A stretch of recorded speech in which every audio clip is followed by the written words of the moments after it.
और नरसिंह जी बचपन से ही गूंगे थे। कैसे थे?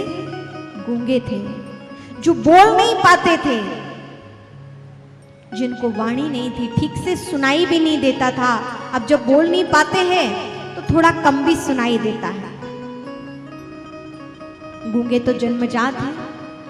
माता पिता का देहांत हो चुका था जन्म के कुछ वर्ष पूर्व ही। एक बालक के जीवन में सबसे बड़ा दुख का कारण है कि उसको बचपन से ही उसके माता पिता का साया, उनकी छाया हट जाए। क्योंकि माता पिता जो अपने बच्चों को जिस प्रकार संस्कार देते हैं, प्रेम पूर्वक पालन पोषण करते हैं, वैसा और कौन ही कर सकता है। लेकिन बचपन से ही शारीरिक कष्ट, गूंगे, बहरे और थोड़े बड़े हुए थे, लगभग 4-5 वर्ष के, तो माता पिता का देहांत हो गया। ऐसे पिता दामोदर दास, माता लक्ष्मी गौरी बाल्यकाल में ही उनको छोड़कर चले गए।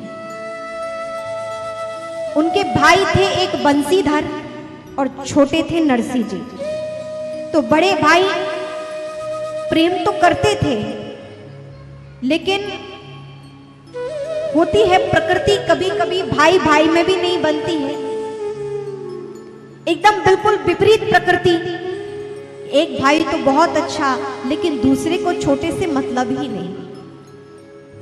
तो ऐसे बंसीधर नरसिंह जी से आयु में काफी बड़े थे और घर में दादी थी नरसिंह जी की, जो नरसिंह जी का पालन पोषण करती थी। दादी को एक ही चिंता रहती थी कि भगवान कृपा करे तो ये बालक को वाणी मिल जाए, भगवान कृपा करे तो मेरे इस पोते को वाणी मिल जाए। अब तो भगवान की सेवा, पूजा, वंदना में केवल एक ही कामना उनकी रहती थी कि जैसे भी हो भगवान, इसके माता पिता तो नहीं रहे, मैं भी कब तक जीवित हूं, ऐसी आयु में कि ना जाने ये कब शरीर छूट जाए, आप कृपा करो कि इसको वाणी मिल जाए तो ये कम से कम अपने जीवन में अपना उद्यमशीलता तो करेगा, कुछ ना कुछ खाने कमाने लायक तो हो जाएगा, मेरा ये बालक भूखा तो नहीं रहेगा।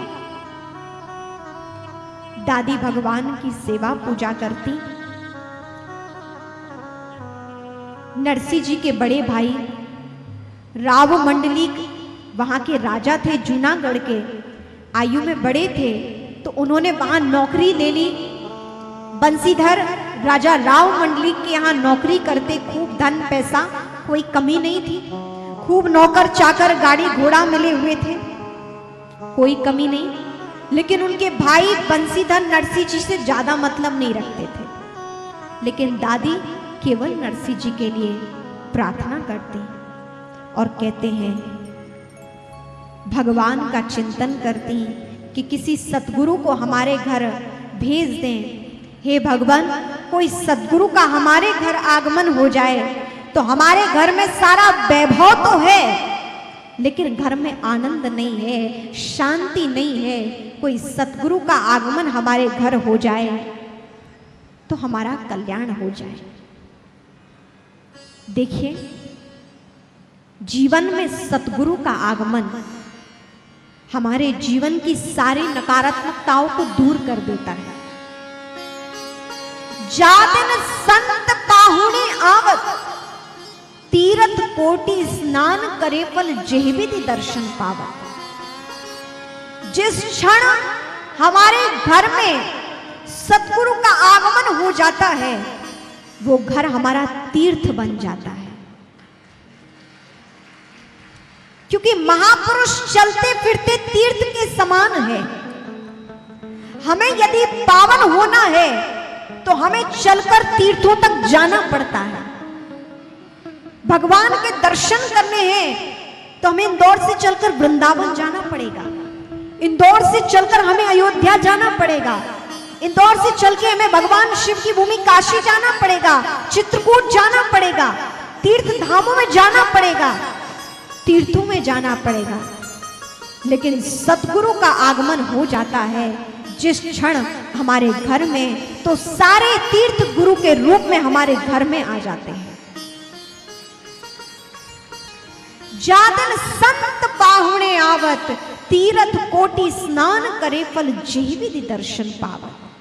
जिस क्षण महापुरुषों का आगमन हमारे घर निज निवास पर होता है, अनंत तीर्थ रूप वो सद्गुरु होते हैं जिनके आगमन से समस्त तीर्थों का वास उस क्षण हमारे घर में हो जाता है।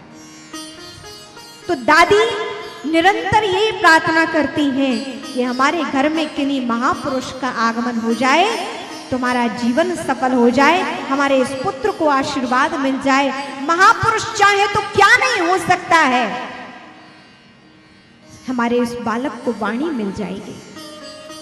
कहते हैं कि संसार में प्रारब्ध को टालना बहुत कठिन है। जीवन में प्रारब्ध कोई नहीं टाल सकता, यानी हमारे जो कर्म बंधन है वो कोई नहीं टाल सकता, लेकिन दो लोगों की सामर्थ्य है जो हमारे प्रारब्ध को भी बदल देते हैं।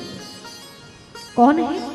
एक है भगवंत, और उन्हीं भगवंत के भेजे हुए दूसरे हैं वो संत। एक भगवंत और दूसरे हैं संत जो हमारे प्रारब्ध को भी टाल देते हैं, हमारे उन बुरे कर्मों को भी टाल देते हैं। तो दादी के निवेदन पर महापुरुषों का आगमन घर पर होता, आशीर्वाद मिलता छोटे से बालक नरसी को। हम भी प्रार्थना करें कि हमारे जीवन में भी कोई ऐसे परम सद्गुरु मिले जिससे हमारा जीवन भी धन्य हो।